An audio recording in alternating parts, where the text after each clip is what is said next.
Good afternoon, Rotarians, and welcome to our regular Monday meeting. I know we still continue to have a few challenges with this type of format, but we're doing the best we can, and I gotta say, we are getting better and better at it every week as we go forward. Without taking too much time with the introductions, I'd like to start with a reflection as we normally do with past President Chuck Mann, and then we will have the pledge from Diane Barrett. On April 20th, 1902, Marie and Pierre Curie successfully isolated radioactive. Let me successfully isolate this phone. There we go. Successfully isolated radioactive radium salts in their laboratory in Paris. Madame Curie, known as the mother of modern physics and the winner of she's the only winner of two Nobel Prizes, died from aplastic anemia, a rare condition linked to the high levels of exposure to her famed discoveries, the radioactive elements polonium and radium. Today, over 100 years later, many of Curie's personal effects, including her clothes, furniture, and laboratory notes, are still radioactive and are stored in lead-lined boxes at France's Bibliothèque Nationale in Paris. Visitors to view Curie's manuscripts are expected to sign a liability waiver and wear protective gear as the items are contaminated with radium-226, which has a half-life of about 1,600 years. Her body is also radioactive and therefore was placed in a coffin lined with nearly an inch of lead. She was a woman of uncommon courage. One of the 20th century's most important scientists, who ultimately sacrificed her life in pursuit of her quest, a quest which ultimately led to the development of the field of radiation therapy for cancer. Let us pray.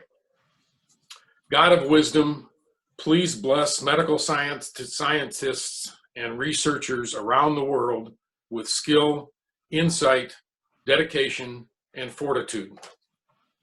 Keep them safe from harm as they use their knowledge and understanding to find a vaccine, treatments, and deterrence to its spread. Amen. Thank you, Chuck. Diane? I pledge allegiance to the flag of the United States of America and to the republic for which it stands, one nation, under God, indivisible, with liberty and justice for all. Thank you very much, Diane. Before you leave, Diane, is there anything open for cancer victims at the Vickery Center? Yes, we are doing lots of virtual things, anything from support groups to exercise classes, yoga. We have counseling that's available. And we're also working with ProMedica and Nightingale's Harvest to make sure that their cancer patients are able to get food if they're having problems doing that. So we're partnering with them on that as well. Thank you very much for the important work you're doing. If you Thanks. think of anything we can do to help, let us know. You do good. Will do. Next up is, I want to thank the Rudolph Libby Group and Brad Deventhal for sponsoring this month's entire meeting. They've been unusual meetings, and we greatly appreciate your support. Thanks so much, Brad. Moving on, keeping this going, I would like to introduce President-elect Alex Dew. He has a few things to say to us.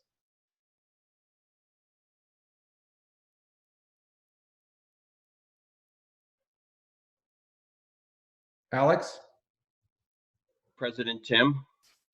Yeah, just a couple of quick items. I'd like to thank and throw a quick shout out there to Scott Hinshaw, our engagement committee chair. Scott's been spearheading an engagement initiative with 40 other engagement ambassadors, reaching out to members of our club just to see how they're doing, and of course also to ask them or personally invite them to one of our Monday Zoom meetings. So Thank you so much for that, Scott. Also, I just want to mention that, you know, committees obviously haven't been able to meet, but there is a current movement with committee chairs and vice chairs. They will be reaching out to their committee members soon and scheduling a Zoom meeting. All right. Zoom meetings perhaps to discuss some current funds that have been requested through the grants, then to be presented to the FAC, as well as what other ways can that committee brainstorm, think of some ideas on how to help others during this difficult time. And that's about it, Tim. Thank you very much. Just Scott, have we got plans to reach out to, again, to members that we haven't seen?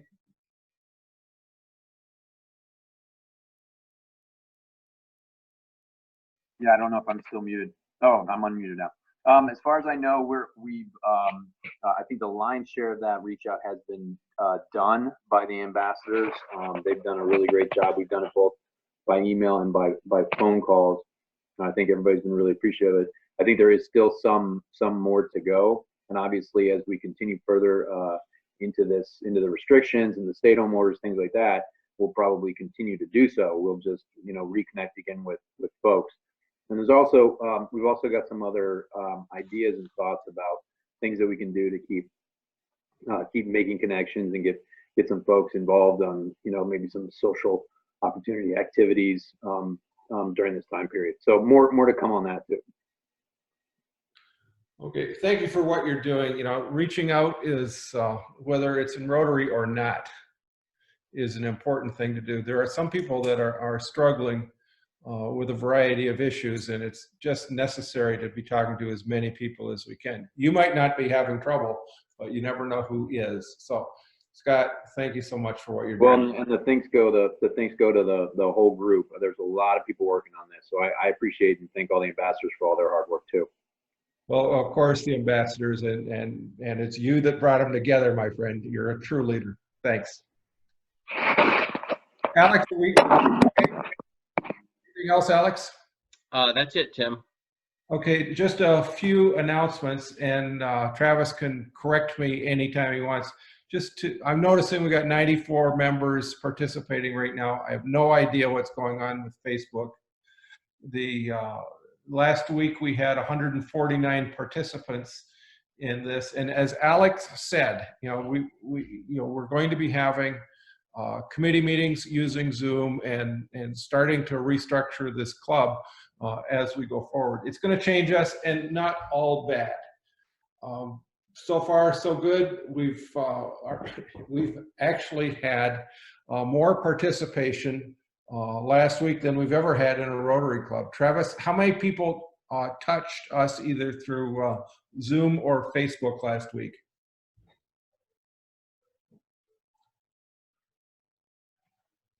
I can't hear you. Oh, sorry about that. There we are. Sorry about that. Last week we had 149 people, as you mentioned, on the actual Zoom call itself live. And that lasted pretty much throughout the entire meeting. We really didn't see much drop off whatsoever. And for those of you that are on, we actually fire this thing up generally at least 30 minutes early, if not more, and have a little bit of time for everybody to talk and just say hi. And I'll be honest with you, it's been a lot of fun. So if you have a little extra time on these Mondays and you want to hop on early, we do have a lot of good times talking.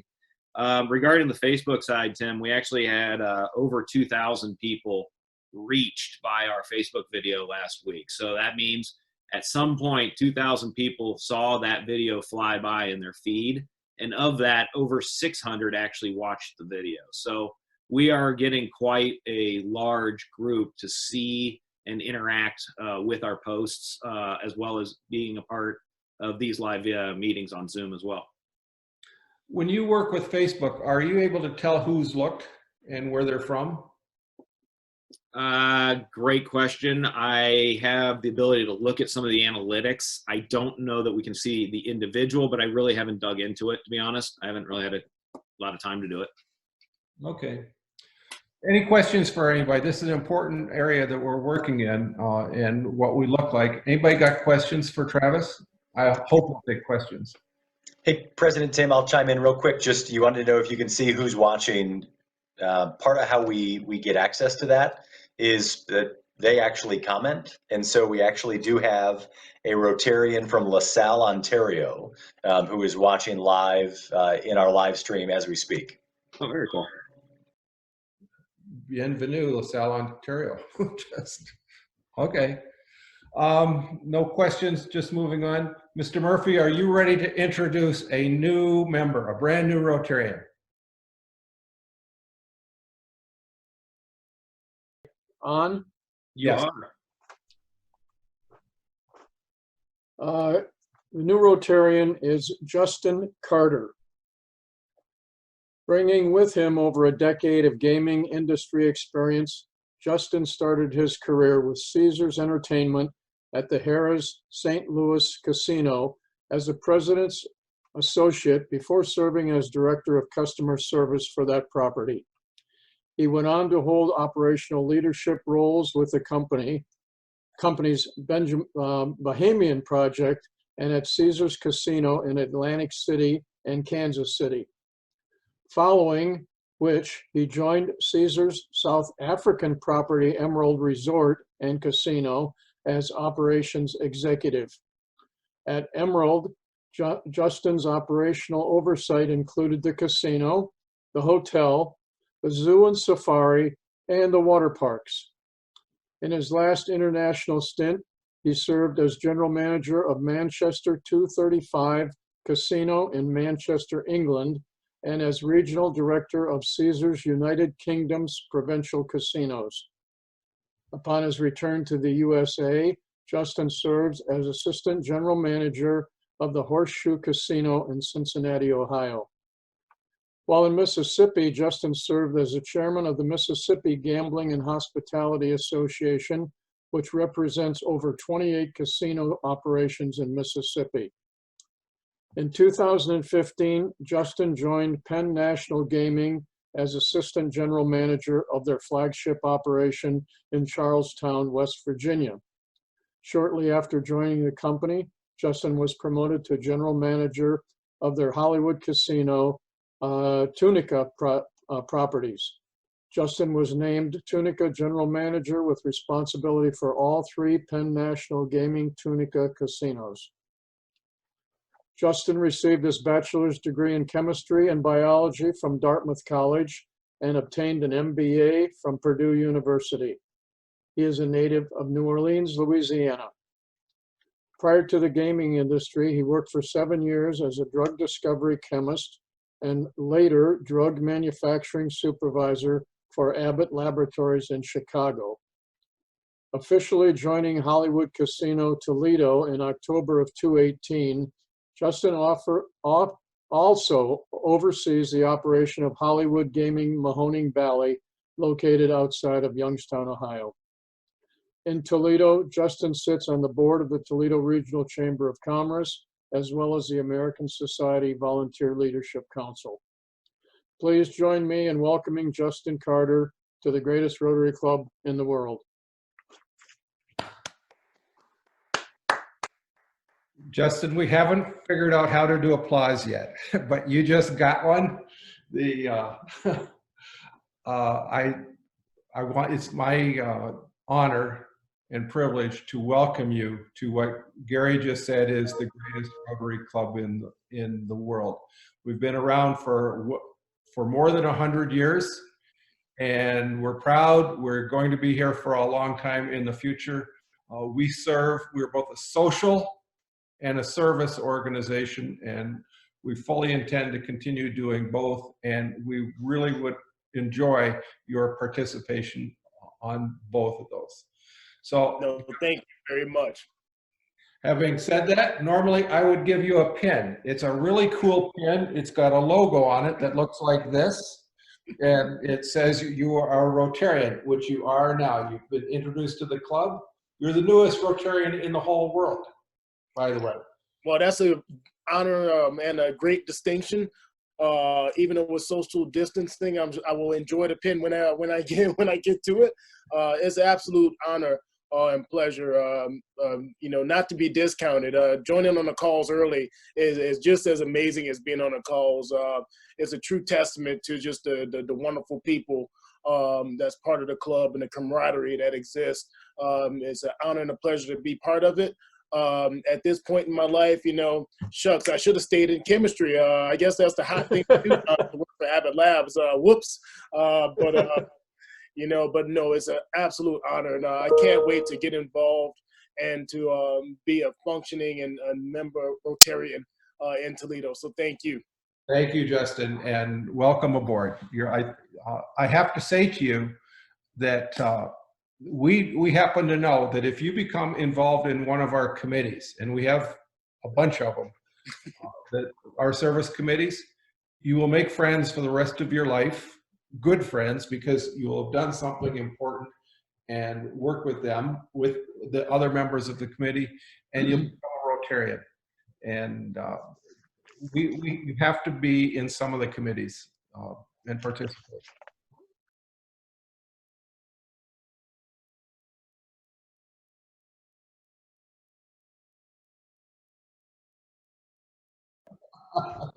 I thought Travis was going to do it, but I got her done. Anyways, I'm very pleased today to introduce Toledo Rotarian Cheryl McCullumsmith, MD, PhD, who today will present a program that delves into groundbreaking community-based research on the COVID-19 virus currently being conducted at University of Toledo Department of Psychiatry. Cheryl has spent years in researching the study and treatment of mental illness, emotional disturbance, and abnormal behavior, which can be applied to the mental effects of the coronavirus. Cheryl is qualified to assess both the mental and physical aspects of psychological problems resulting from shelter in place, as well as the death threat of the rapidly spreading virus today. But today she will discuss treatments of COVID-19 and other ongoing treatment programs at UTMC. This part I just love. Dr. McCullumsmith began her studies at Massachusetts Institute of Technology in Cambridge, Mass. In 1989, where she received her Bachelor of Science Physics degree. At the University of Michigan, she received her Neuroscience PhD in 1999, followed in 2007 by her MD with honors in research. During this time, she also received her Psychotherapy Training Certification from the Michigan Psychoanalytic Institute, a premier training institute for psychoanalysts in the United States. Cheryl's professional career: she started working as a professor at the University of Alabama at Birmingham in 2007, and has since worked at the University of Cincinnati in 2013. And in 2018, we're so pleased she came to the College of Medicine and Life Sciences at the University of Toledo.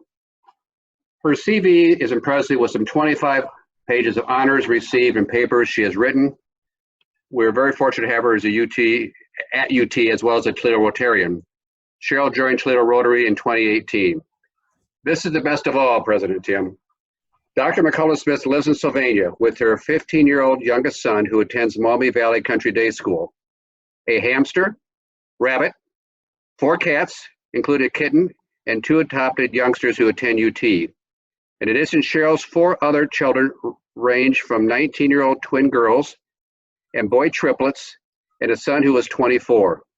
Restoring a 1970 mid-century style home keeps her busy, needless to say. With all the college kids now at home, she describes her life at the moment as basically living in a college dorm. Her biggest challenge: finding out who belongs to a bunch of socks. It is my pleasure to introduce Dr. Cheryl McCullumsmith. Cheryl.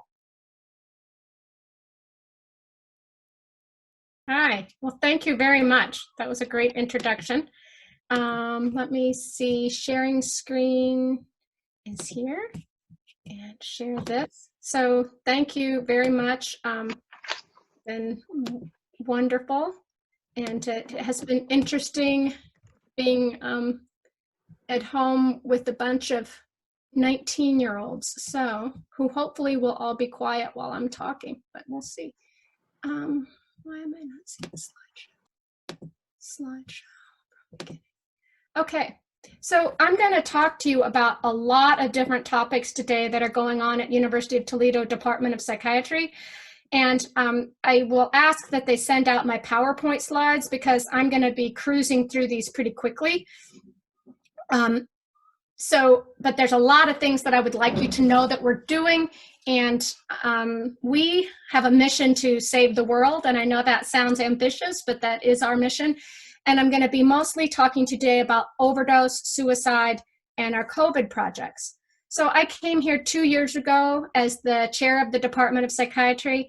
About a year ago, I was made interim chair of the Department of Pathology, which is fun. I'm now the resident psychopath, which we could talk about more later. But having the MD and the PhD enables me to do a lot of this work that we're going to talk about today. It may not be what you think about for psychiatry. Our vision that we came up with is to be the national model for innovative, integrated mental health treatment, education, and research. And that may again seem like a stretch, but the University of Toledo has a gem in the Department of Psychiatry. And because of the size of the area and the truly integrated nature of care that we can accomplish in the community, we've been setting the standard of care on a state level and a national level, as you'll hear about, and I'm very proud of that. Our clinical mission is to set a new standard of care for treating the most complex mental illness with the goals of wellness, joy, hope, and optimal functioning. And I think you will see this patient-centered approach through the studies I'll tell you about. And that comes about that we are approaching treating mental illness as an illness. And that may seem redundant, but if you look at the way that our whole system approaches mental illness prevention and treatment, if we were really approaching it like we did stroke or diabetes or asthma, we would be doing it in a different way. And I'm going to describe to you 3 different projects that we're working on where we are approaching mental illness as an illness. And I hope you can see this difference in approach. First, the overdose response team. Second, an approach to suicide treatment. And third, our COVID program. And in between, if I'm not running too far over, I'm going to touch on our Youth Acute Care Unit and our Integrated Center for Autism Neurobiology, or ICAN. I love that acronym. So ideally, psychiatry, we would have a full continuum of care.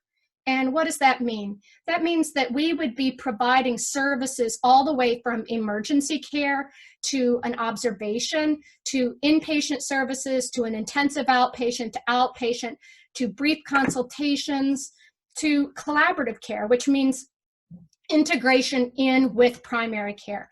And we've been working in the last 2 years at Toledo to make this full continuum of care, and we've made tremendous strides.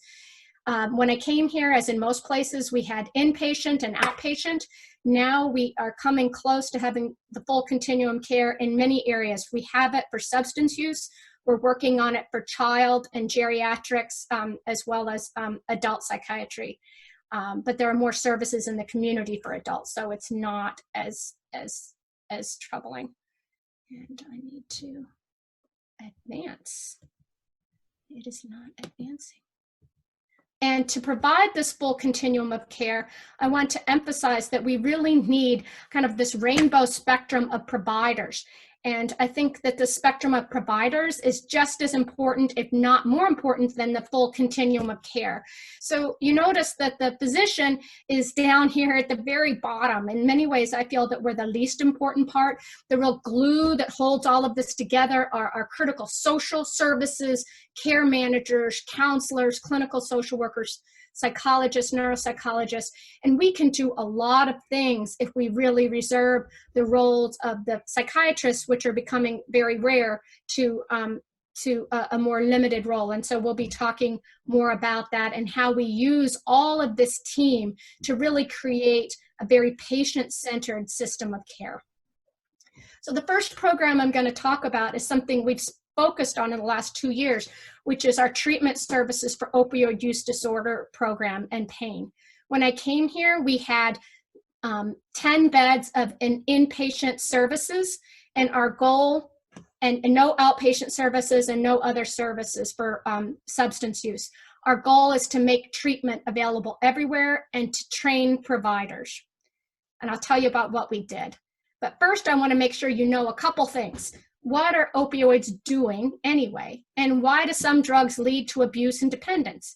It's because of their effect on the normal reward pathways in the brain. So this is a brain illness, just like asthma attacks your lungs, diabetes affects your pancreas. Addiction is changing your brain and needs treatment. Many people need medical treatment for life, just as with asthma or diabetes. And it has this significant effect in the brain.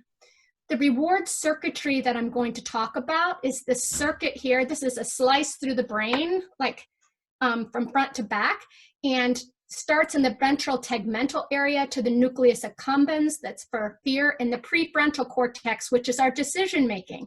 This reward circuitry is set up in our brains to keep us alive.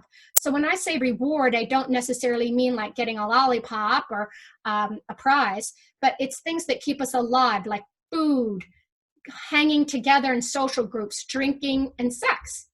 So these things naturally increase dopamine levels in areas in that circuit. So if you measure in that nucleus accumbens area in rats, we don't do this in people, and you give them food, you see a spike in dopamine there.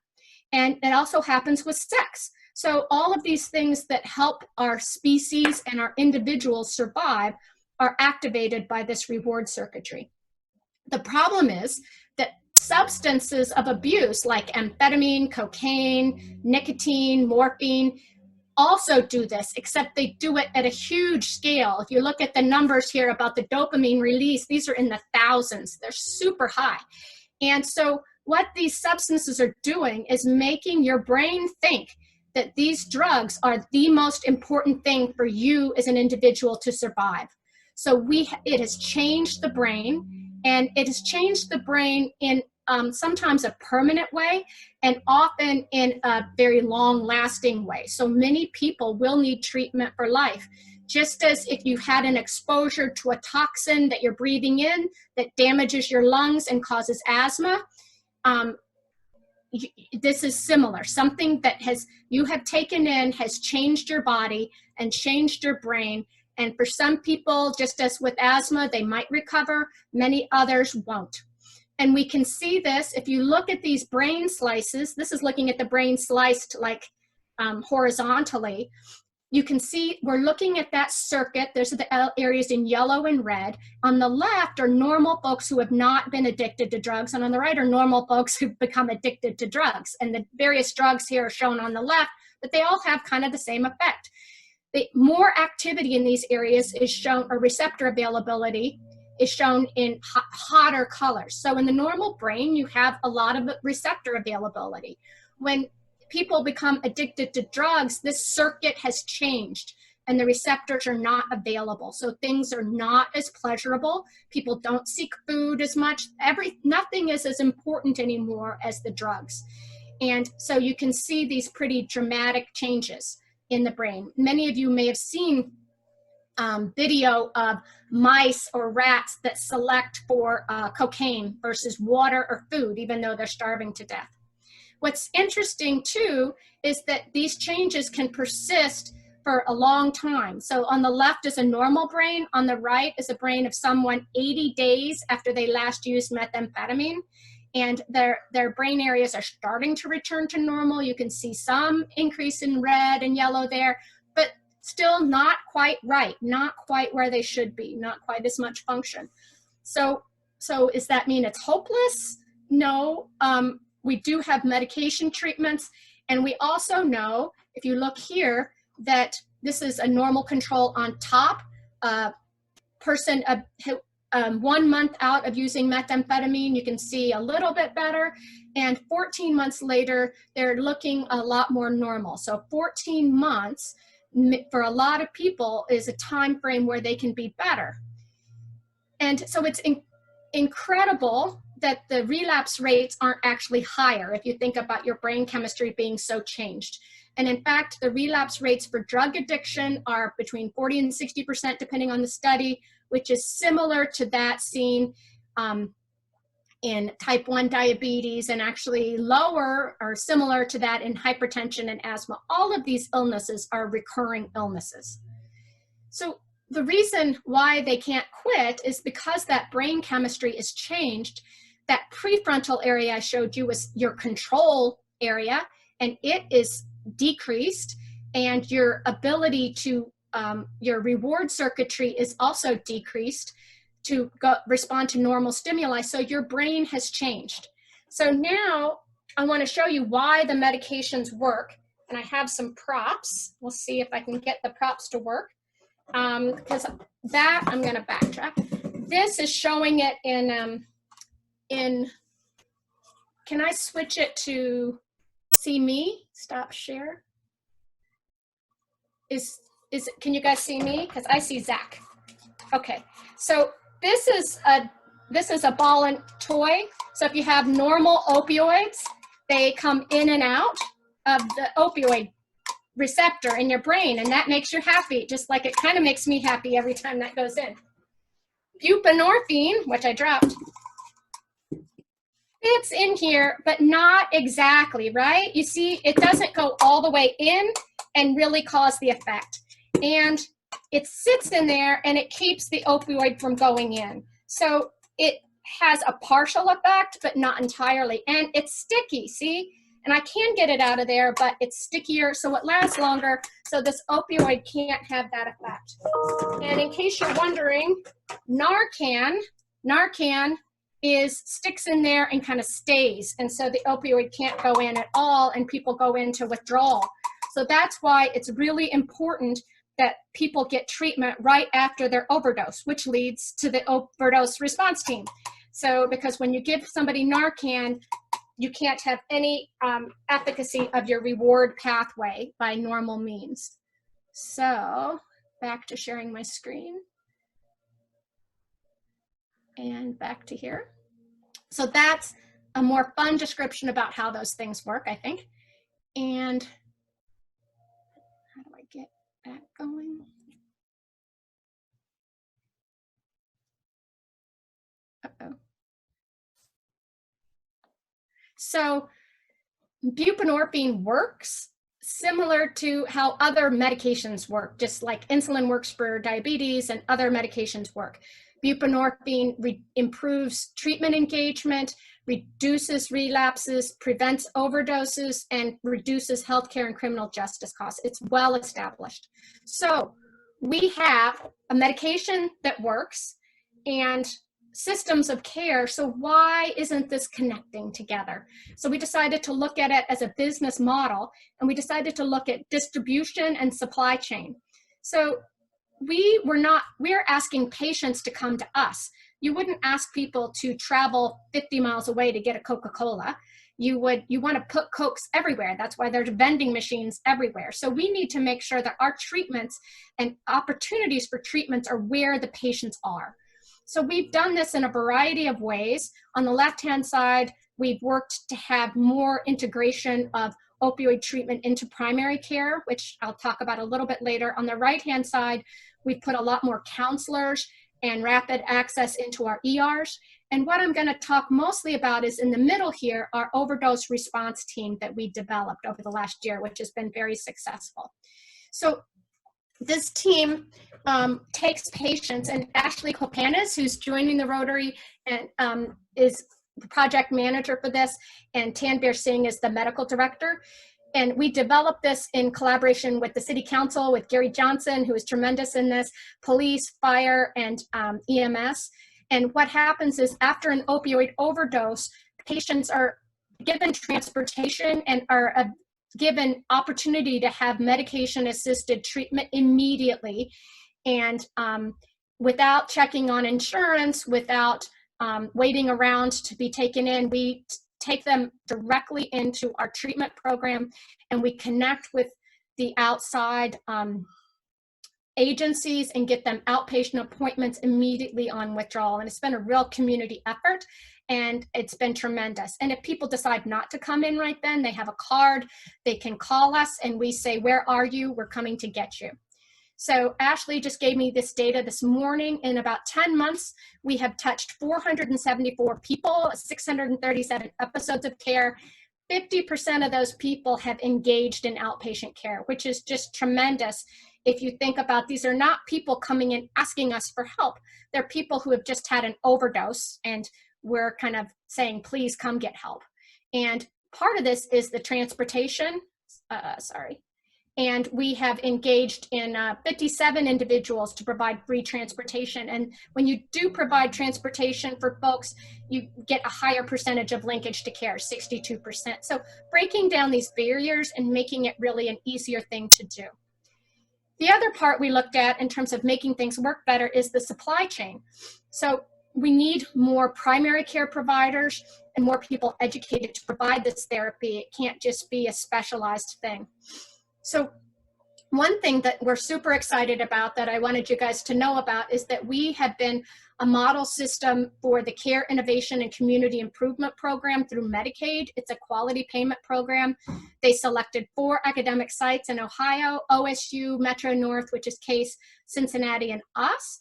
Caitlin Masters and Danielle Farnan run this for us at UT. University of Toledo and myself in particular are the lead for the state for substance use and psychiatric illness. And we're very excited about that. And we've been developing a lot of the model programs.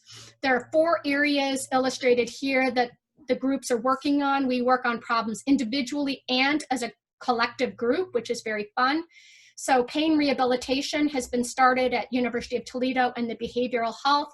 And a lot of that comes in the center there with integrating in opioid use education and treatment into primary care. And it's led to a lot of culture change. And so I love this graphic. It's too much to get into, but if anybody's tried to do culture change in a business, you know how much time, effort, and people it's taken to get things changed to be much more patient-centered and helping connect patients to care rather than waiting for patients to come to us. So it's been a year of work, and we are very proud of our outcomes. We had months of interdisciplinary meetings, not just respecting the patients, but respecting all of the different disciplines that had to come into this. And we have come up with pathways now where from primary care or the emergency room, and I'm sorry the slide's a little blurry, but patients can be taken directly to pain rehabilitation services or our recovery services, either inpatient or outpatient or intensive outpatient, and also to other needed medical services. So we are trying to provide care to patients where they are, whether they're in the field in an overdose, in our emergency room, or in our primary care, when they need it, which is generally now, and how they need it. So whether they need inpatient services, outpatient, intensive outpatient, whether they need pain rehabilitation, or just some more therapy and coordination with their primary care provider. So we feel this is very exciting, patient-centered approach to save lives and to help individuals recover. We also realized that we need to train more medical students in how to do this. We got a grant from SAMHSA, a federal agency, and Caitlin Garcia, who's now an intern, wrote this grant. Jamie Dowling and Chandani Lewis are the principal investigators on it now. And we integrated in opioid use disorder evaluation and treatment throughout the entire curriculum, including in the clinical rotations, so that providers are trained at all levels and that people know in family medicine how they deal with this and how they deal with it on surgical issues. So throughout the curriculum, everyone needs to think about it. I want to talk to you about a little project we did that's similar to this in some ways, in terms of meeting the needs of the community. One of the first things I did when I came in was to ask what people needed. And one of the first things people said, everyone said, was that there was a need for a place for youth who were at risk, who needed more extensive evaluations and treatments to go. They were being sent out of state. And so together with Scott Silak, Lucas County Mental Health and Recovery Services Board, we developed this, and Dave Kubacki, Jenny York, Lindsay Watson, and Rakesh Goyal run this. So, ooh, this slide's going out of control. The current model of care for everyone, but especially for youth, is fragmented. They go to a brief inpatient stay, then outpatient, then back to a brief inpatient stay. And we wanted to stop that cycle and really complete the circuit. So we have a contract with Lucas County and many of the other boards of the mental health boards in Northwest Ohio to take kids for as long as they need to be here in the hospital for a month or 2 months to really assess all their medications, to make sure they have a strong follow-up plan, to really do more in-depth therapy.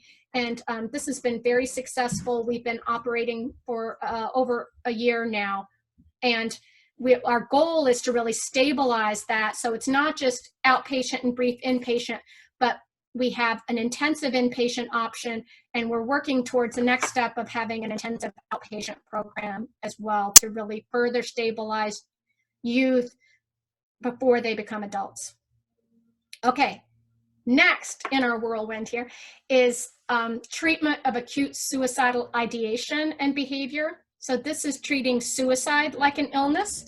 And I was always trained to think about suicide as being the end result of getting sadder and sadder and sadder, but that's not really true. And suicide is the 4th leading cause of death in the country. And I would like to, we have no treatments to really address suicide itself specifically. And so I'd like to take a moment and think about the 2nd leading cause of death, heart disease, and how our approaches to suicide prevention measure up to heart disease. So think about what happens if you had chest pain and went to the ER or your primary care doctor. So if you went there, somebody would ask you how you felt, but then they do an EKG, lab work, stress test, and they would provide treatment for not only your underlying diagnoses like hypertension or high cholesterol, but also a treatment for what was going on if you were having a heart attack. So they might do a stent, they might give you TPA, they might do a cardioversion, whatever needed to happen for that heart attack to stop the heart attack, as well as the underlying causes of the heart attack. But what would happen if we treated chest pain in the ER like we do suicidal ideation, patients with suicidal thoughts who come into the ER? Well, if we did that, we would ask them how they felt, like you do normally. Then we just wait a half an hour, and ask them, how do you feel now? And instead of providing treatment specifically for the heart attack, we would say, well, we see you have high blood pressure and high cholesterol. So what we want to do is bring you into the hospital and treat your high blood pressure and your high cholesterol. And if you're not dead in a couple weeks, then you should be better. So there's really a bunch of things that need to be fixed about this suicide evaluation. One is really to have more specific and objective tests, which is another area I'm working on with the company Clarigent. But again, that's another talk. But also we need to have treatments that are specific for the diagnosis and leading to a clinically meaningful change in a clinically meaningful time frame. So what does that mean? Just like with a heart attack, you need to stop the heart attack now, right? And with suicide, you need people to not be suicidal immediately to prevent their risk, lower their risk. So a few years ago, rapidly acting antidepressants began to be studied by friends of mine at Yale. And this is showing that if you give ketamine in the solid dots versus nothing in the white dots, patients have a significant decrease in their depression scores within an hour, and it lasts for 3 days after a single dose. I began looking at this data, and I realized that people's suicide scores were dropping even faster and lasting longer than their depression scores. And so this is just a summary of a lot of data showing there's a lot of evidence that a single dose of ketamine can have a long-lasting effect on depression. And what it's doing is, this is a synapse or connection between nerve cells, and it's increasing the amount of signaling between nerve cells. I'm not going to go into all the details. And you can actually show that nerve cells, this is a high electron microscope view of that they actually make more connections with each other and have more communication, which is the cause of it. So I began giving ketamine to patients who were acutely suicidal in the ER over a decade ago. And this is some of the results from that paper, which has been published, showing that in red are patients who got ketamine, in blue are patients who got placebo and talked to a very sweet, nice, pretty research assistant.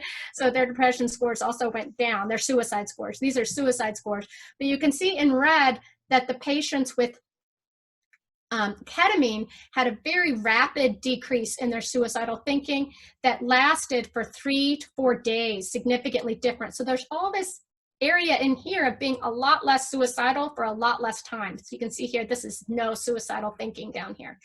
And they had no rebound. That was a concern of ours at the beginning, that they might rebound, but there was none of that. They were essentially the same as controls after that. So I think this is very exciting. And I've been the scientific advisor for Janssen Pharmaceuticals for S-ketamine, which is a variant of ketamine, for their clinical trials. And ketamine is not FDA approved for this yet, and but neither is S-ketamine for suicide, but it gives us a tool for acutely suicidal patients, and also a tool to help us figure out what is causing suicide risk, which is an area of interest for me. So the other work that I've done is on systems of care and helping patients. And this is a slide where we did a study looking at what happened if you got patients appointments within 3 days of their coming to the psychiatry ER. Because we know that even after a hospitalization, it can be weeks or months before patients can come in. And what this shows is that patients who had appointments within 3 days did much better and stayed out of the hospital for twice as long as patients who had appointments even within 2 weeks, which is pretty good compared to most people. And their length of time to return for medical appointments didn't change at all.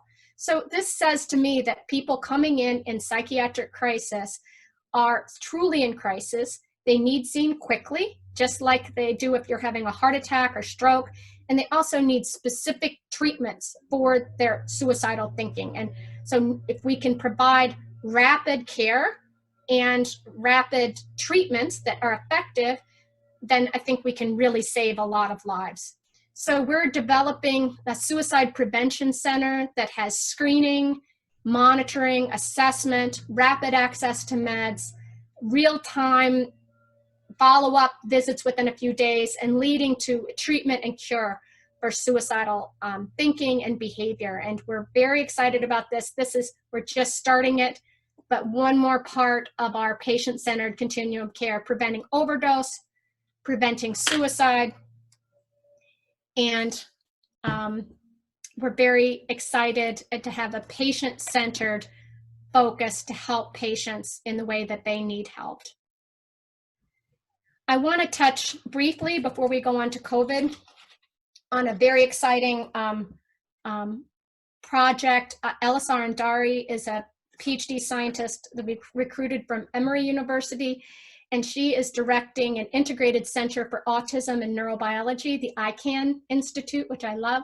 And this is coordinated with we're coordinating with all of the community treatment organizations and centers. But what we would like to do is to coordinate those services and also be the place to provide comprehensive diagnostic assessments. By that, I mean looking for learning disabilities, looking for mood disorders, looking for other things, as well as research and treatment for adults. Now, Dr. Andari studies oxytocin specifically, and it is the hormone that leads to social bonding, pair bonding, parental bonding. But she has studied this and shown efficacy for oxytocin treatments intranasally to help with the social connectedness in autism, which is really exciting. And we're very excited about starting these trials here. And interestingly, kind of a lead into the COVID is that she also has some evidence that oxytocin has anti-inflammatory properties that might help COVID patients. And she just received funding to start a pilot project on looking to see if oxytocin could be helpful in hospitalized patients, and looking in mouse preclinical studies to see the mechanism of action of oxytocin on inflammation. So congratulations to Dr. Andari, and we're very excited about that. I'm gonna take a drink of water. So the last thing that I want to talk to you about, and please indulge me here for running through this so quickly and sticking this in here, but this is what I spent my last month on, 16 hours a day, and I'm super excited about it. So this is describing a protocol to reduce intubation and death after COVID infection by stopping the cytokine storm by preventing rises in interleukin-6. So this is based on the premise that there's lots of people looking at vaccines and treatments, but truthfully, what really matters here, and the reason we're all at home, is that getting sick is no fun, having the flu, but dying is serious business. And I don't mean to be taking that facetiously. So we know that there's a subgroup of people. If you look at all the people who have the illness starting over here, most people have no symptoms or mild to moderate symptoms, but a subset of people right here around day 5 or 6 start to really develop severe symptoms, and it's right about day 7 that things really turn badly for a subgroup of people, and we don't know why. But what if we could stop things here and keep them from getting very severe? So you'd be sick, maybe crummy, but you wouldn't die. So as I said, this is the COVID-19 virus, and showing its attachment and its replication and life cycle. And there's in red all these different medications that are being tested and trialed to stop all these different phases of this. But I would like to focus about what actually causes death.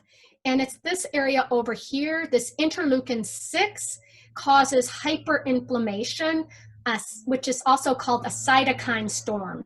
So cytokines and interleukin-6 are molecules that your body makes to fight disease. They're inflammatory molecules, and they're trying to do a good thing, but something gets them really too stoked up.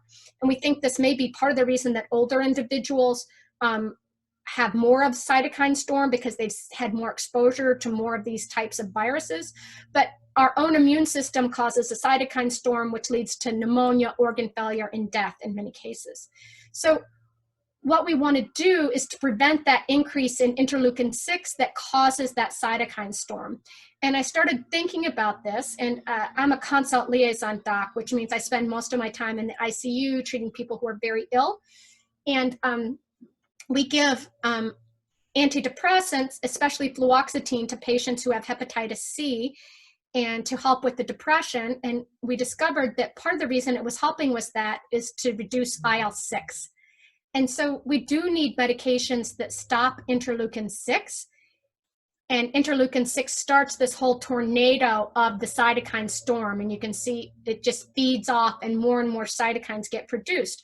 So I looked into the literature, and indeed there is a tremendous amount of evidence, more than I even thought there would be, to show that fluoxetine, also known as Prozac, the antidepressant, reduces IL-6 and prevents the cytokine storm in dozens of animal models of inflammation and sepsis, and many human models of disease as well.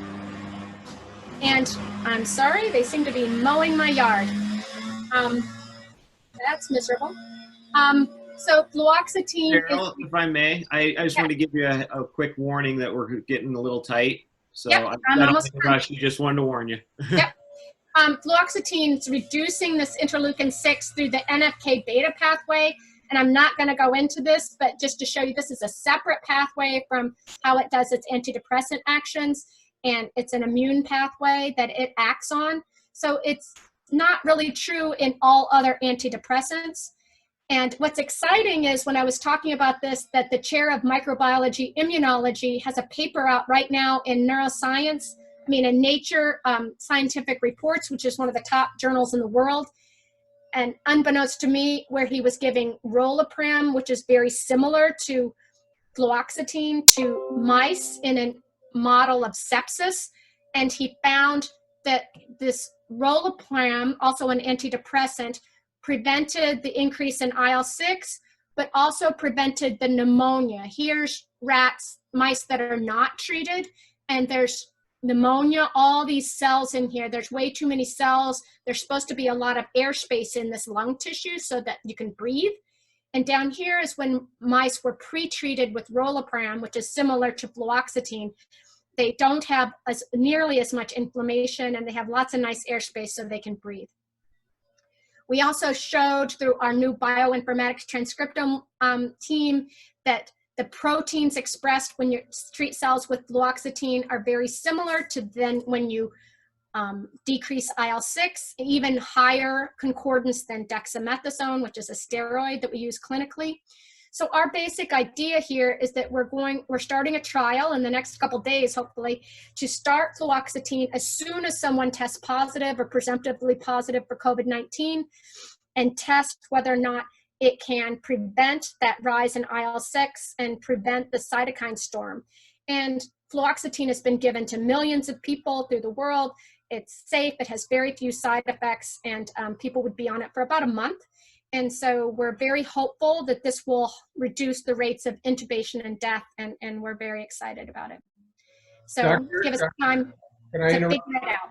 May I interrupt for just a second? I'm going to have to call this because we have people that have to go. I'm done. I'm done. That was my last slide. Thank you. But before you leave us, I'm going to close the formal meeting, but Travis or Kevin, can we stay around for Dr. Cheryl to receive questions after the meeting? I'm getting a positive from Kevin. Yeah, we can stick around, keep the meeting going. We'll end the Facebook feed and all that, but yeah, we can keep the conversation going if anybody wants to stick around after. People could send me email questions as well, or. Thank you very much. Very interesting. I'm especially concerned about what's going on with COVID, and really piqued my attention. As I close up this part of the meeting, I want to thank you for presenting to us on this important issue, especially now. And I would normally give you a book talking about Toledo and its history, but you're not getting that. But what I will do is make sure that we make a contribution to Rotary's Polio Plus Fund in your name. And okay, thank you. Stick around for a few minutes. Okay, thank you. Just finishing up, I have a few things to say before we turn the meeting over to past President Chuck for his joke. It's just to draw attention to some of the things that some of our Rotarians are doing, and it's a very much a partial list. I'd like to have a shout out to Brent Kuzno and the hundreds of thousands of face masks that he was responsible for bringing into this area. I want to thank Derek Peppers and for what he does at his restaurants and for feeding hospital workers over at St. Luke's. Hannah Murad, I don't know if you're out there, but thank you for continuing to sanitize our buildings and keeping your staff working at that. Kevin Mullen, I'm sorry that I wasn't able to get one of your famous root beer concoctions that you provided with refreshments to care providers in our city. Earl Mack, I don't know if you're there, but I appreciate you providing meals to the inner city. Andy Stewart, what you're doing with making sure that we can keep our food banks full, I appreciate that. Our Toledo Rotary Foundation has granted $10,000 for emergency response to the Toledo Community Foundation so they can help the people most in need. And this is a partial list. There are many, many others. There are people that have donated blood, there are people that have donated money, and there are people that have, Rotarians, that have reached out to the community in many ways. And this is an important time to do that. You guys are local heroes, and I want to let you know that we appreciate it and we're proud of the good work that you're doing. Having said that, Chuck, please make me laugh.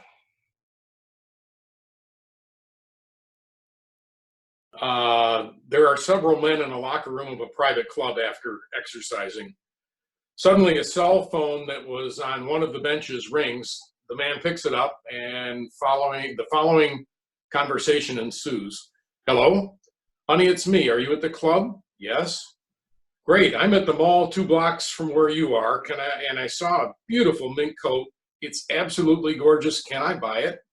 Well, what's the price? Only $1,500. Well, okay, go ahead and get it if you like it that much. And I stopped by the Mercedes dealership and saw the 2020 models. I saw one I really liked. I spoke with the salesman and he gave me a really good price. And since we need to exchange the BMW that we bought last year, what price did he quote you? Only $80,000. Okay, but for that price, we want it with all the options. Great. Before we hang up, something else. What? It might look like a lot, but I was reconciling your bank account. And I stopped by the real estate agent this morning and saw the house that we looked at last year. It's on sale.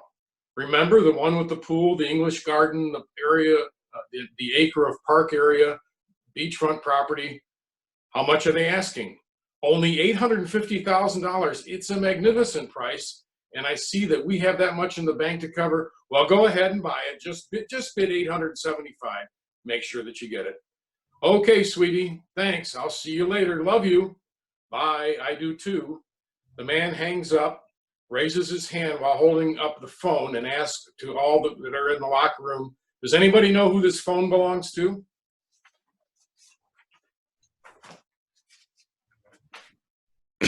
That's the fact, Jack. Okay, thank you very much, Chuck. I appreciate it. The next week we have Alex Madrisky speaking to us, and he's going to talk about the work that he's doing with 3D printing and making medical equipment that we need so badly.